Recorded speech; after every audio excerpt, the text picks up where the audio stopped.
Yo, what is going on YouTube? I am Germ here. Today, we're going to be going through my 2021 LCS top laner tier list. This is going to be my tier list for all of the starting top laners for the 2021 season for the LCS. Now that we have all of the rosters for the most part finalized, the offseason is kind of winding down. It's been a crazy couple of weeks or months or whatever it's been at this point. But now I think, we're at a point where it's safe to start kind of putting these tier lists together, saying what I think all these players and teams and stuff are going to do heading into the 2021 season. Then as the games start to be played, we can look back on these things. We can see what I got right, what I got wrong, roast me, all that good stuff. But I want to hear from you guys too. Definitely leave a comment down below at the end of this video letting me know what I got right, what I got wrong, what your guys' tier list would look like, what kind of changes and everything you would make. And yeah, with that being said, here we go, getting right into this. First up, we have Fate God. He is going to be the new top laner for Dignitas. He is a guy we have seen in the LCS a little bit before. Obviously, a young, inexperienced guy, kind of on the come up right now. Some people are excited for him. I am not really one of those people. I have not been that impressed with him from what I've seen in the academy, from what I've seen of his short time in the LCS. I also think Dignitas is going to be pretty rough as a team in general. I think it's going to be really difficult for him to kind of stand out and shine, even if he is a little bit better than I think he's going to be. But again, I don't have that high hopes for him. I do like, obviously, that teams like Dignitas are bringing in new young talent and starting to build for the future. I think this experience for Fate God and some of these other young guys is going to be so valuable. And if they are actually legit LCS players in the long term, then this is going to be great, getting more and more games under their belt right now. But when you do go young in sports and games and whatever in competition, it's hard to be a new young player and just succeed right off the bat. So I am kind of tempering my expectations for a lot of these guys. Again, all these plays, they're for the long term. These are long-term, forward-looking moves. And it's going to be tough for these teams in the short term, and they understand that. The players understand that. The organizations know that, and that's part of this new youth movement in the LCS. I'm going to be putting Fate God in the F tier. I think he's going to have a rough split. I think he's going to get eaten up, especially by a lot of the veteran top laners, and even some of the newer ones. Maybe he won't be able to stand up against as much, in my opinion. Yeah, that's where I'm starting him out. Next up, we have Someday. He's obviously returning to 100 Thieves this split. There's been some talk of him potentially being able to get his green card and becoming a resident sometime in the near future, but that has not happened yet. So he is still an import. Obviously, once he becomes a resident, once he gets his green card and all that stuff, which should happen soon. People are hoping within the next year, hopefully. Obviously, COVID, Corona, all that stuff kind of complicates things, makes it a little bit more difficult. But once he becomes a resident, he's going to be one of the most valuable players in the LCS. We've seen the insane contracts that guys like Impact have been able to pick up since they've become residents, and Someday is every bit as good as Impact, if not even better. Also, I think 100 Thieves as a team got way better this offseason. Someday was already a beast last year. He dragged 100 Thieves to some wins last year with some absolutely crazy carry performances. He's so consistent, huge champion pool. He can really do it all. And with 100 Thieves bringing in 4 new players, maybe it'll take a little bit of time to synergize with them, to adjust with them, to kind of get those synergies and everything down. But I do think that having a much better team around him this year is going to be great for Someday. He is an S-tier top laner for me. I'm very, very excited for him, and a lot of the 100 Thieves team headed into 2021. I think he's going to have a big year. Next up, we're talking about Fudge, who is Cloud9's new top laner. He's obviously replacing Licorice, and he's coming into a Cloud9 that's bringing a lot of the same faces back. Obviously, we still have Blabber, Sven, Vulcan. We got Perks as the new big face in the mid lane, and I think Perks coming to this team should be so insane for them. Not only just for his talent in the mid lane, for how hard he's going to be able to carry some games and stuff, but just also just having that guy on the team who has... has he won 8 LEC titles? He's won an MSI title. He's made it to a World Finals. He has just an insane amount of experience, knowledge, and if he's able to kind of communicate these things to the Cloud9 team, especially the younger guys like Blabber, like Fudge, he can help speed up their growth process so much, so fast, especially these players that already have an insane amount of natural talent like Blabber and Fudge. So Fudge has some big shoes to fill. He's going to have a lot of pressure on him because his Cloud9 team is trying to compete for LCS titles right away. They're trying to make it to international events and do damage right away. And that's a tough ask for a rookie, for a young guy coming in. Obviously, he's not a rookie by the definition of the LCS because he's played in the OPL before. He's even played at Worlds before. So he's gotten to play in some big games and stuff, and we've seen him do amazing. He is for sure a great talent. He absolutely dominated Academy last year. But again, I think it's tough for a young, inexperienced guy like this to just come in and dominate right away. And I do think the LCS has a lot of good top laners this year. It might take Fudge some time before he really steps up and is one of those elite guys. So I'm going to be starting out with Fudge in the B tier. I don't think that's an insult to him. I think there is a lot of solid top laners in the LCS. I think he's going to be good with time, but I don't know if it's going to happen right away. It'll be interesting to see where he's at by the end of the year, but I think at least at the beginning, I want to start him out a little bit lower and have him prove that to me first, because again, he's been awesome in the OPL. We've seen him do some stuff at Worlds. We've seen him be awesome in Academy. But the LCS is a different league. It's going to be a whole different game. He's got to prove it. Next up, we have Licorice, who is headed to FlyQuest this offseason. Obviously, this is the guy who is being replaced by Fudge. Cloud9, believed in Fudge enough to sell off Licorice to get some extra money to buy perks.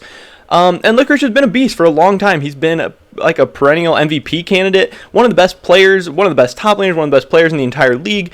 And he looked a little bit inconsistent at times last year, especially as Cloud9 started to fall off. I mean, everyone on the team kind of started to look not as good towards the end of summer split, into the summer playoffs, all that stuff. But I do think Licorice, obviously, is still a very amazing player. I think he has a very bright future ahead of him. He's obviously getting a little bit of a downgrade of a team going to FlyQuest, but I do think FlyQuest is still going to be a very, very talented team with a lot of pieces in place to build around. It'll be interesting to see how Licorice kind of interacts with Jose Diodo, some of the new players on his team, Palafox, Diamond, Johnson, how well he meshes with that team, but I think Licorice should be an insane resource for that team. He's going to be a great veteran leader to kind of build around all these young players, and I think he's an absolutely insane talent. He can play strong side, he can play weak side, he can play carries, he can play tanks. And again, this is another guy that's proved it at the LCS level, at the international level. I think he's an absolute beast. I'm going to put him in the A tier. I have him as very, very high A tier. I even could... I guess I'm going to put him in the S tier. I think he's a low... I'm going to put him in the A tier. I think he's a very, very high A tier top laner for me. He's tough. At times, he's definitely looked S tier, but he did kind of look a little bit shaky and inconsistent towards the end of last year. And I do think the FlyQuest team is going to be a little bit worse around him. I think it'll be interesting to see how he's able to stand out when maybe his team isn't like the best team in the LCS, like Cloud9's kind of been for the last couple of years. But yeah, I'm a very high A tier. If you had him in S tier, that'd be completely fine with me as well. But I do think some days like kind of a little bit of a class above him. And another top laner we have coming up on this list. Next up, we have Revenge, who's going to be the new top laner for Immortals. This guy I'm very, not really excited about at all. He obviously has been like a solo queue star for a while. We've seen him do some... He definitely has some natural talent. He's definitely okay. But I don't know if he's ready for an LCS starting spot yet. And also, the Immortals team does not really excite me much as well. I do think it'll be an interesting combination of Revenge and Xerxes, because I do think Xerxes has a chance to kind of reprove himself in North America to kind of become a beast once again. But he's coming off not his best year, and I definitely think Revenge just maybe is not as good as some of these other top laners. We'll see how that all works out. To me, he's going to be an F tier. I have him maybe as the worst top laner in the league coming up this year. He's just one of the guys that I'm not as excited about. I didn't love this move from Immortals. I was kind of surprised that he got a starting spot in the LCS, honestly, for 2021. But yeah, maybe he'll prove me wrong. We'll see how that goes. Next up, we have Niles, who is going to be the new top laner for Golden Guardians.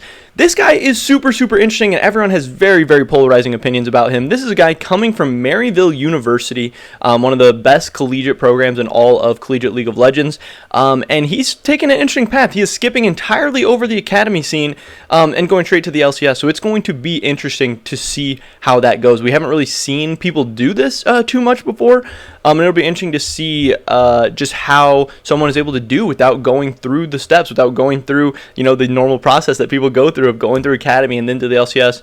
He's a promising young talent. People are excited for him. He's saying he's going to be the top laner that saves North America. But again, Golden Guardians is going to be a rough team. I don't know exactly how good he's going to be. I think he's going to struggle a little bit at the beginning. I don't know. I think there are levels to this where you have to kind of do your time at each level and kind of prove yourself. I think it's hard to rate him too high at the beginning. I know he is definitely a naturally skilled player, but again, the LCS is much, much different than the collegiate scene. I'm going to start him out in the high F tier. If you had him as low C tier, I wouldn't really argue with you too much. But yeah, it's tough for me to put him much higher than that just because we have not seen him much at the highest levels. So it'll be interesting to see how that goes. Next up, we have Alfari. He is coming into Team Liquid. He was their huge pickup in the offseason. Obviously, they spent a ton of money this offseason to go and make improvements with their roster. They really expected 2020 to be their year, bringing in Broxa, and they thought that he was going to take them to the next level, and that did not happen. So now they're trying with a new European star in Alfari. For some people, he was the best top laner in Europe last year. Obviously, Wonder would have something to say about that, but Alfari is an absolute beast. He puts up insane laning stats. He can be an absolute massive carry. I think he's going to fit into this Team Liquid team great. It'll be, again, this is another question of how well is he going to synergize with the team? Is he going to fit in with the team exactly well? He'll be playing with Santorin, who is one of the best, if not the best, junglers in the LCS. They're going to have an insane roster. Team Liquid's going to have maybe the best player at every single position. And yeah, it's going to be crazy. I think Alfari was a huge, massive pickup, and I think Team Liquid now needs to win the LCS and needs to do something at Worlds because they have such amazing players all the way around. Alfari is an easy S-tier top laner for me. Next up, we have Finn. He is coming over from Rogue to CLG. He's coming over with a chip on his shoulder and something to prove because this is a guy who was really, really hyped up when he was first coming into Rogue. People had him as like a young, new, up-and-coming top lane talent in Europe. And at times he did prove that, but towards the end of his time at Rogue, specifically the summer split into the summer playoffs, into Worlds for Rogue, he kind of showed to be their weak point. He showed to be their weakness. He was kind of the guy who held them back from being able to compete for LEC titles, to be able to make it out of groups at Worlds. And yeah, it was just a little bit disappointing because people did kind of expect more from a guy like Finn. He's coming over to CLG now, coming over to North America. And yeah, he's going to have a chip on his shoulder. He's going to have something to prove. If he doesn't pan out, he might not be in competitive League of Legends for long. But he does have a chance. He's going to be playing with Broxa, which is obviously an amazing opportunity for him because that's another guy with a ton of stuff to prove. And if they both suck, that's not going to be good. But they do have a chance to rebound. They're going to have an interesting little roster. I'm going to have to put Finn in the C tier. Just because he's coming off such not a good year, not a good split. People do have some lower expectations for him. I think maybe people are underrating him a little bit, but I got to see it. I want to see him prove it. But this is a guy who's played in a lot of big games. He's just playing at Worlds, so I don't think we should rate him too low. I'm even going to throw him into the low B tier.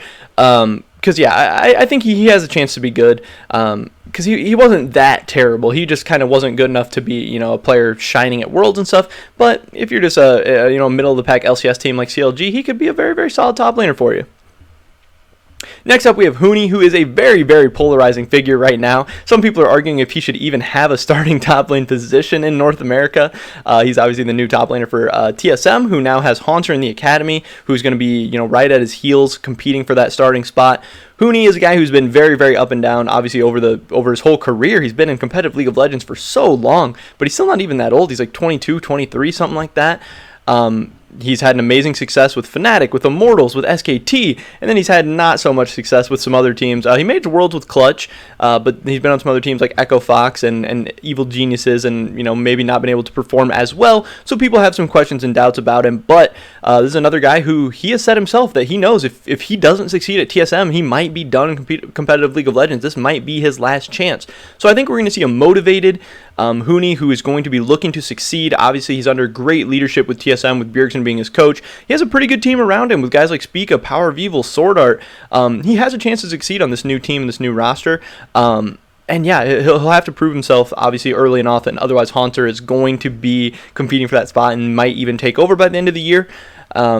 It's just so hard to rate Hooni because he's so inconsistent. At his highest highs, he is one of the best top laners in the league. But at his lowest lows, he's one of the worst as well. I'll be putting him in the C tier just for now. But this is a guy who has an opportunity to move way up or way down, depending on how the year goes and depending what Hooni decides to show up. But I do think he will have a good year. I do think he will be solid.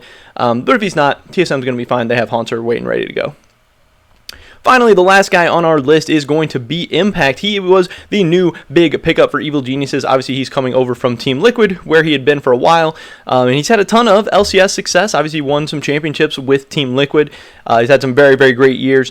But people have some questions on if he is kind of past his peak, if he's on his decline a little bit. But he's coming off a very, very great year in 2020. Obviously known to be this weak side player, but he had a ton of solo kills in the summer split of 2020 as well. He's also played on just very, very good teams at Team Liquid as well. So I think he's going to have a little bit of a downgrade now with Evil Geniuses. So I will think it's a little bit interesting to see just how well he's able to shine on maybe a little bit of a worse team and a little bit worse of a situation. But Evil Genius shouldn't be terrible. They're just going to be like a middle of the pack team, and Impact's pretty much always been on teams, competing for the top of the LCS. But yeah, this guy's an absolute beast. Obviously one of the legends in League of Legends. And yeah, Evil Geniuses got an absolutely massive pickup. I'm a little bit disappointed that they didn't do better than Jizuke and Deathly in the mid lane AD carry position, because I think this is a team that could have potentially competed for, you know, a world spot, but I don't think they have the roster to quite do that anymore. Impact's going to be an A tier for me. I think these top 4 guys in North America are all absolute beasts. I think it's going to be so fun to watch them go up against each other and see who's able to, you know, outshine who. I think Fudge has a chance to crack into that top 4 kind of position by the end of the year as well, and I know a lot of people are hoping he is as good as advertised. But there it is, my 2021 LCS top laner power rankings. Again, in the comment section down below, let me know what I got right, what I got wrong. What does your guys' tier list look like? Who are you watching out for, you know, in the top lane position headed into 2021? Definitely drop a like if you enjoyed this video. Subscribe to today on all the latest content. Check me out at Twitch, twitch.tv/I_am_Germ. The merch link is going to be the first link in the description down below. Hopefully I catch you guys in the next one. But until then, peace.